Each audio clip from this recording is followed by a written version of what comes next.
এই ওষুধটা বানানো হচ্ছে। গাছটা দেখে রাখুন, গাছটার নাম হচ্ছে আপাং গাছ। আপাং গাছের শিকড় আপনাকে সংগ্রহ করতে হবে। শিকড় সংগ্রহ করে ভালো করে ধুয়ে নেবেন, পরিষ্কার করে নেবেন, কারণ মাটি থাকলে কিন্তু খেতে খারাপ লাগবে।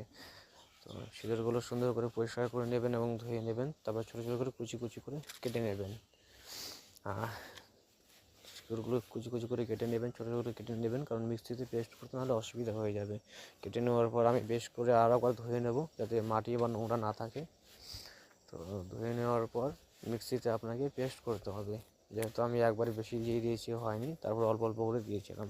তো অল্প অল্প করে পেস্ট করে নেবেন এবং মানে ভালো করে পেস্ট করে নেবেন, যাতে ভালো করে পেস্ট হয়। তারপরে 2-3 চামচ চিনি দিয়ে দেবেন, পারলে একটু মধু দিয়ে দেবেন।